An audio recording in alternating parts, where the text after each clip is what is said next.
Hello, everyone. You have Brandon and Raleigh here, and we are going to wait just a minute for everyone to join, then we'll get started.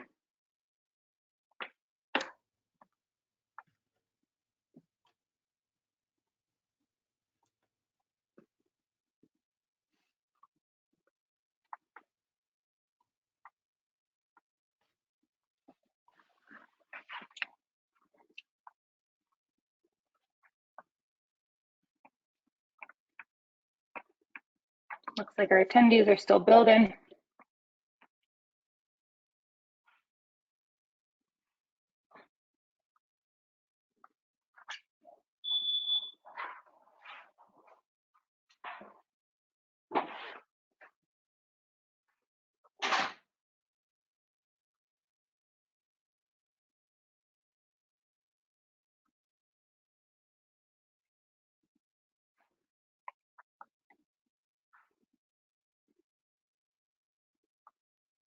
All right, should we do it, Brandon?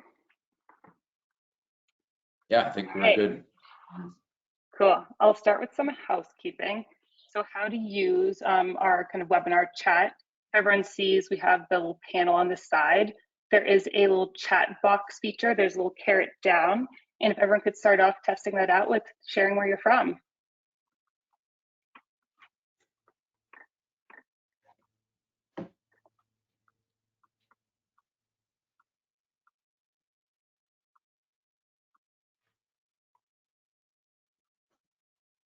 Are you seeing submissions come through, Brandon? No. There we go. We got a There's Phoenix. Phoenix. It's like it's either not working or y'all are shy.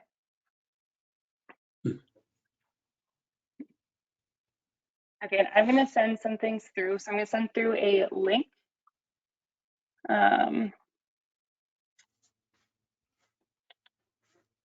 Should go to everyone.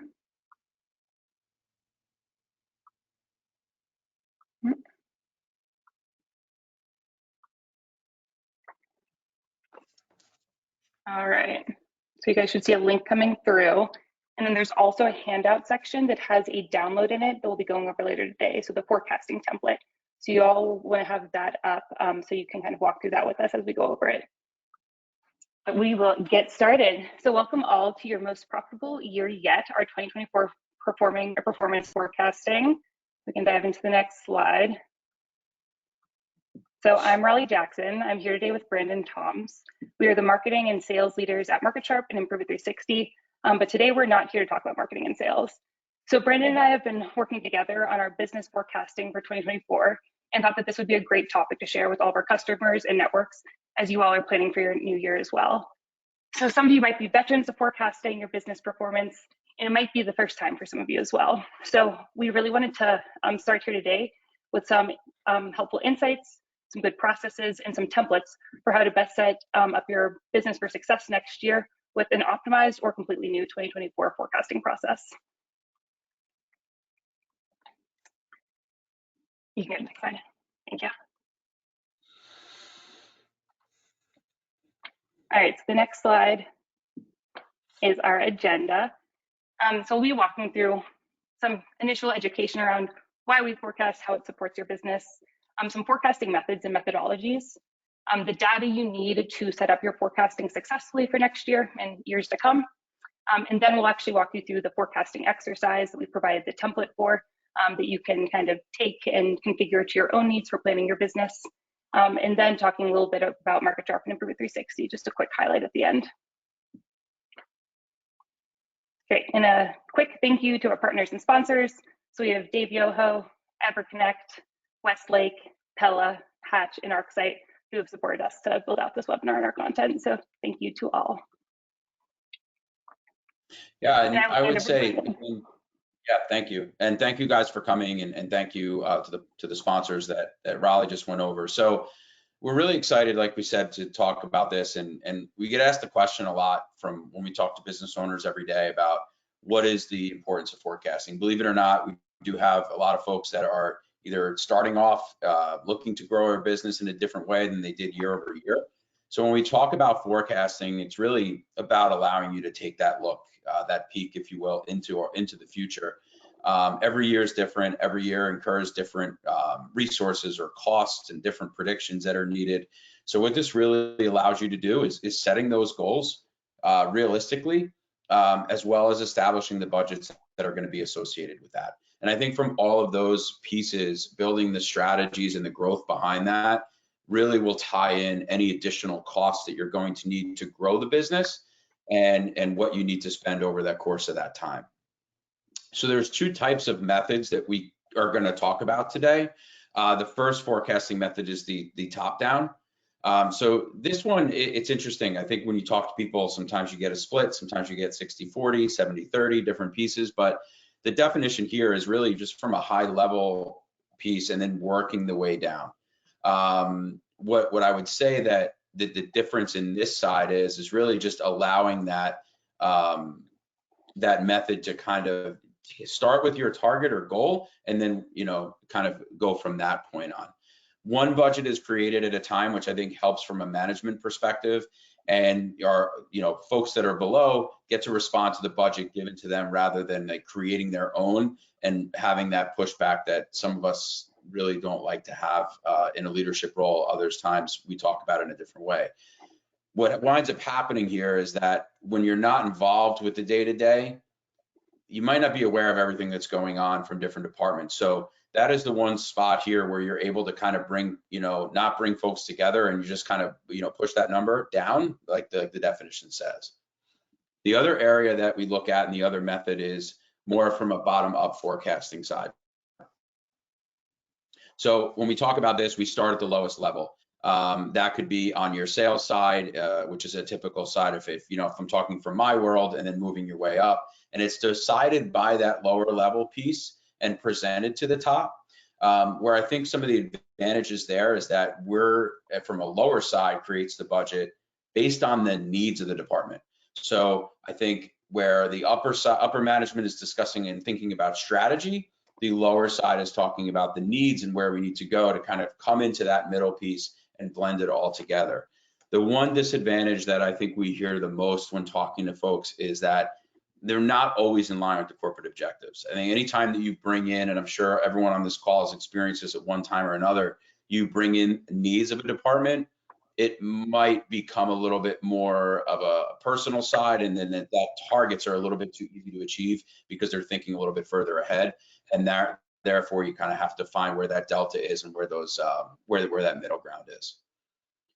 Once we put and decide which method we want to go to, there's always about data collection and bringing in what we need to kind of move into the next phase, which Raleigh's going to walk through in a little bit after we kind of go through this slide here. Really fun exercise. I think it's excellent that we're going to go through it. But when you think about the data that you need, you have three different kinds. You have your fixed, you have a variable, and you have a combination, which all goes in there. On the fixed side, our office-based expenses. If we're still in today's environment, still in an office, there's an expense associated with that, right? We have our salaries and our wages. The wages that come in from sales side, are we talking about commission? Are we talking about bonuses? We have clients that bring temps in over the holidays and interns from their children that are at colleges to help over the summer and do those different things that the wages need to be thought about and forecasted out. And then you also have the professional and service insurance that everybody on this call is very aware of. On the variable side, we have our material costs, and combining that in there with our marketing and sales and what that data is and how that drives everything, bringing in our revenue, where you have jobs sold, the total amount invoiced, payments collected. That is a big piece. A lot of us are scrambling at the end of the year to kind of clean out that P&L and clean out that GL to get payments collected that are kind of outstanding in your receivables report. And then looking at the ASP, our average sales price. Average sales price is what drives a lot. And over the last few years, when we talk about material costs, and we talk about how that has been affected into our different forecasts and where we are, I think, as we go into 2024, we're seeing a little bit of stabilization with some spikes here and there. So hopefully we all have a pretty good handle as to where we are on the ASP. So thinking about all of that data and how we want to kind of move into the next phase, if you take a look here, we're going to work into a pretty cool spreadsheet. Again, it's a lot of fun. It's your information. It's your data. We didn't want to populate it with anything, so we want to kind of let you guys run through the exercise. And Raleigh, I'll kind of pass it over to you and you know, kind of move into the next steps. Yeah, so as we were thinking about like what's the most valuable thing we can provide to our customers and network to help them with forecasting, in addition to some education, we thought a template is one of the like easiest ways to help you all get started. How to populate the data and look at it can be one of the most difficult places to start. And so we've created this template for you all to use, and that again, you can find, there's a link to it in the chat. There's also a downloadable version in the handout section. And do remember when you hit the download, you'll have to go to your downloads folder to grab it. And that's what we're walking through here. We do not expect you to be filling this out alongside us, as I expect you'll need to pull some reports from your CRM or from your accounting database to be able to actually input this correctly. But we do want to walk you through it just to show you kind of how it's built out, where to input when, and be able to give you the opportunity to ask any questions if there's anything that is unclear. And we did use Excel because that is the easiest way for you guys to kind of manipulate and update this for your own needs. So nothing too crazy sophisticated here with how we built this out. But looking at the first tab here, this is your instructions. So if you ever need a kind of reminder of what you're doing on each tab, clearly built up out here step by step. There's also a legend showing you that anything that's in yellow is intended to be updated. Those are the fields where anything that you populate in them, any number you add, will be distributed across the spreadsheet to other cells that are pulling in to summarize that data or to pull in numbers for different calculations. And so let's make sure that you're not updating the sections in gray, because those are the areas where we've pre-populated your calculations. And so we'll be giving you kind of sums of numbers or pulling in kind of different data points to turn out what the result is in that field. And so we can go to step one.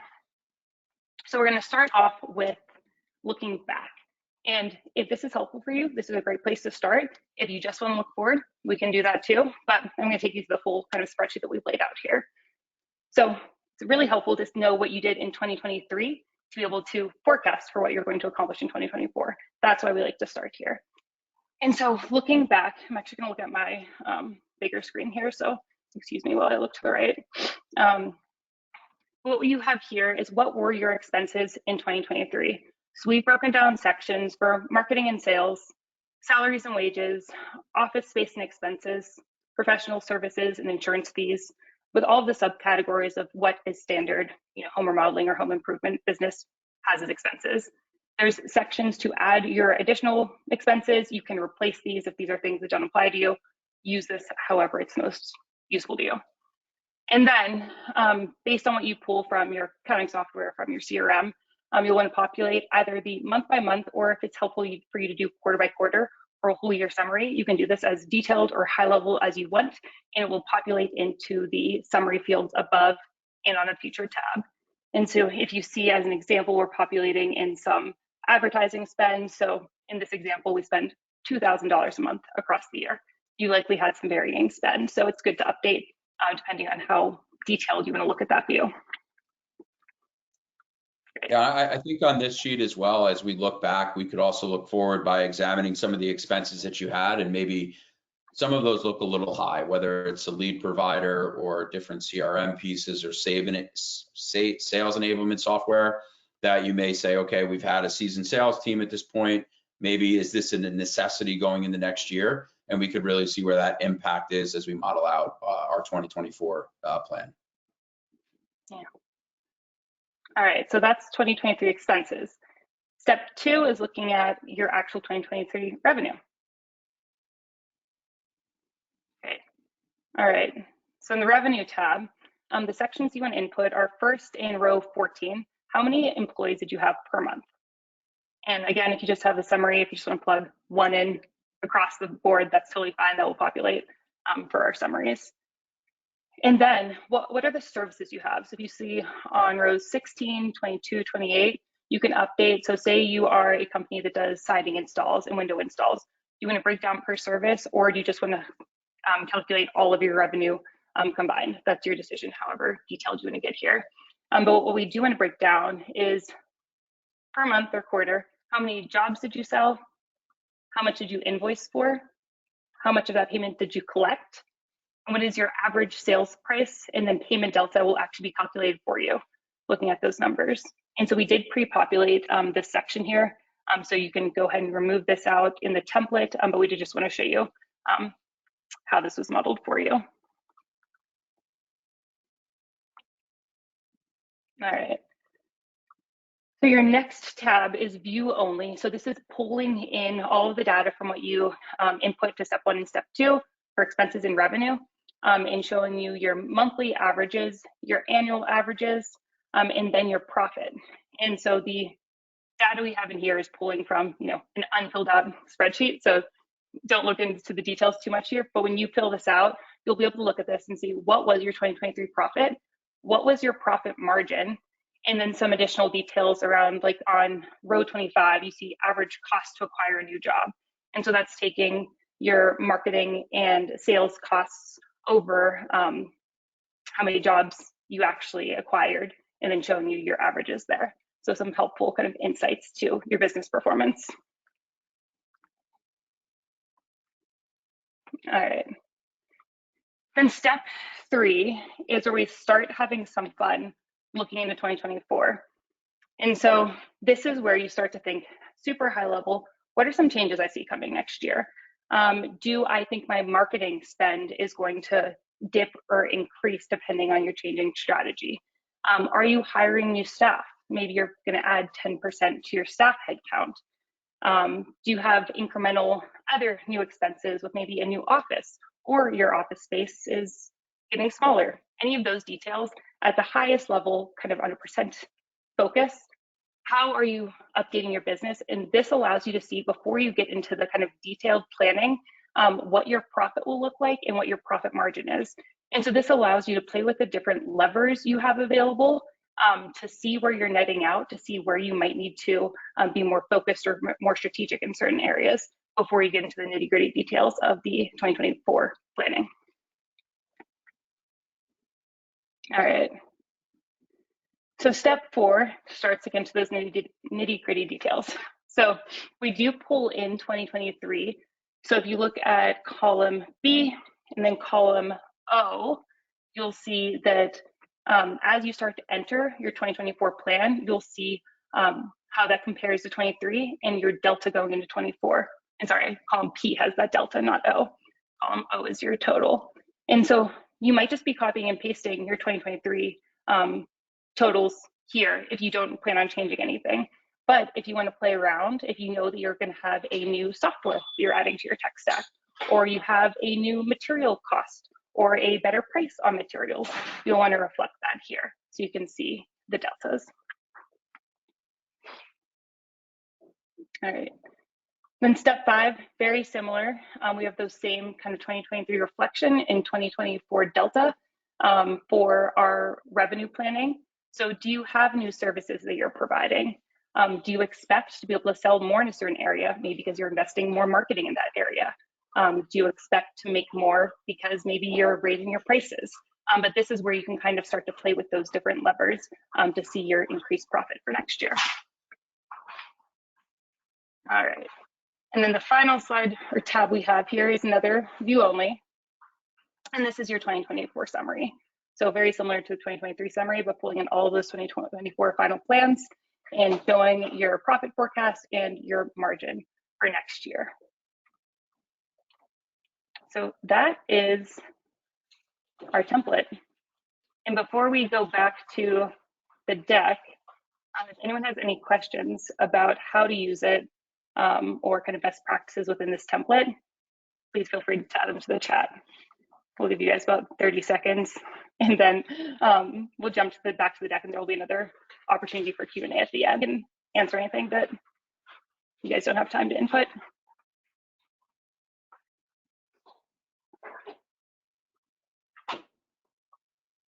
All right, I'm not seeing any questions come through, so sounds like I did a great job explaining it. Very clear. Definitely.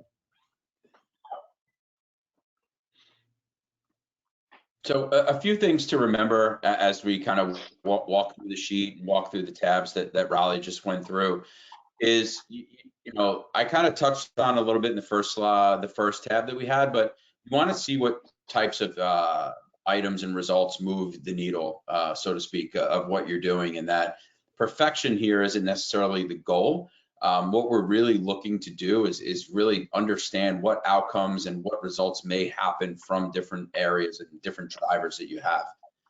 You're gonna have to make a decision at some point about what we're gonna do and what you're gonna do differently next year.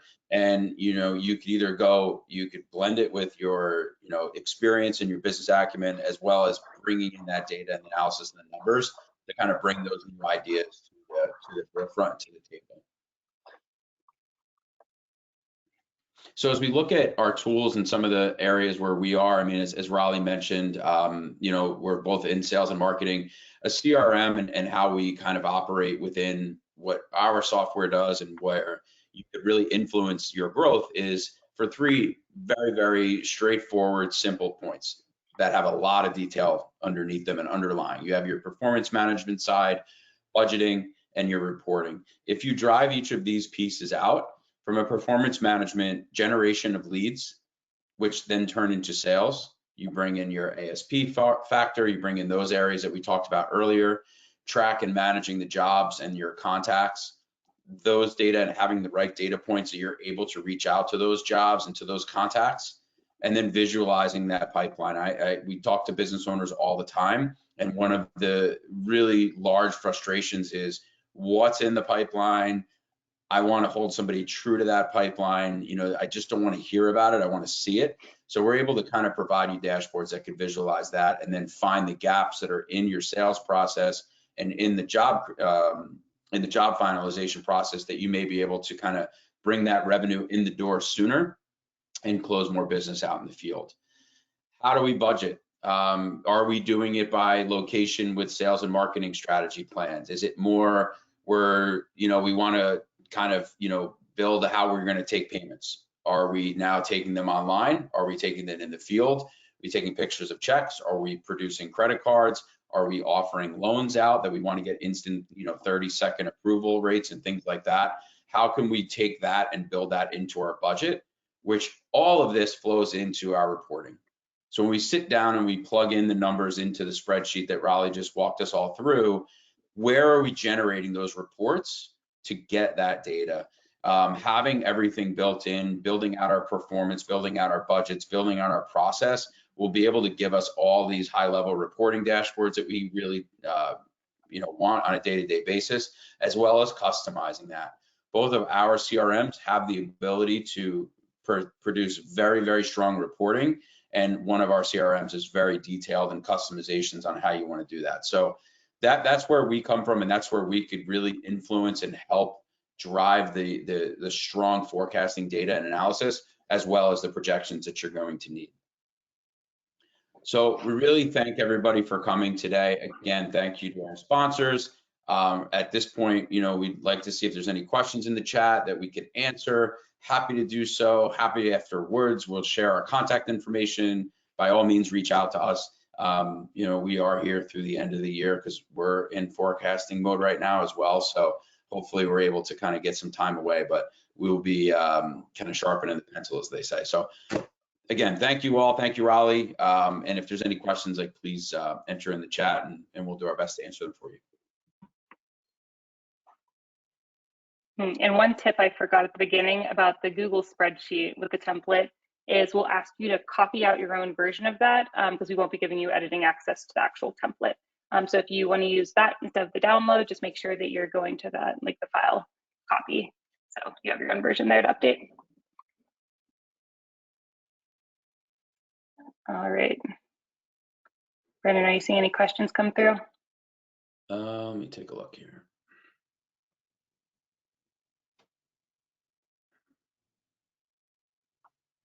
Not yet.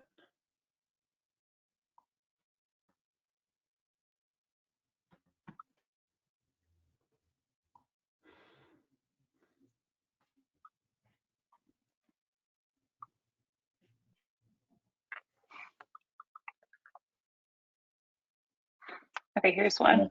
Which forecasting method do you find to be the most accurate? You want to take that, Brandon? Oh, sure. Sorry, I was in the questions, but now I saw it in the chat. So that's one of my goals for 2024. understand where they go. So that's a great question.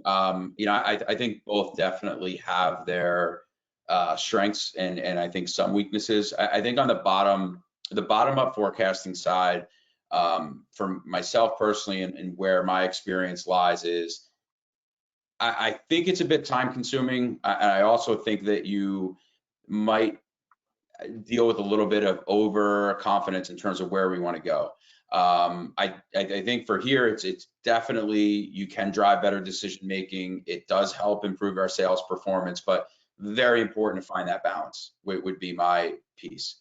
If you look at the top down side, really what happens is it basically enables you to get to your goals and your sales strategies a lot quicker, because it's that top down piece that says, okay, hey, we have to then go right to our marketing trends, global economic conditions, depending if you're dealing, you know, in the COVID year a few years ago, and kind of where the landscape has gone since. That is a big piece. To see. All right, a few more questions coming through. How would you recommend budgeting for a company that is a DBA of the primary company where office space expenses are shared?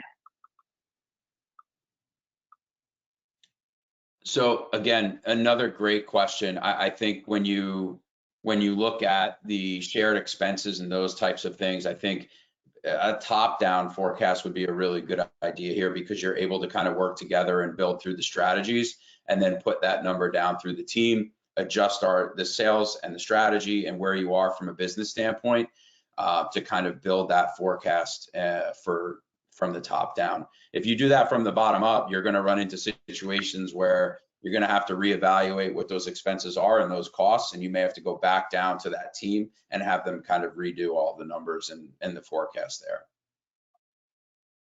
Great answer. And there is a question about if the recording will be shared, and yes, we will send a follow-up email for all of you and anyone that missed the webinar with that recording. So if you want to go back through that step by step as you're filling it out, you can, you know, have us guide you through it again. All right, that's all I'm seeing in the chat. But we did provide a QR code here. So if you are interested in learning more about Market Sharp or Improve 360, or if you just want to reach out to learn more about forecasting, please use the QR code and you can find a form to fill out to get in contact. All right, thank you, everyone. Thank you all.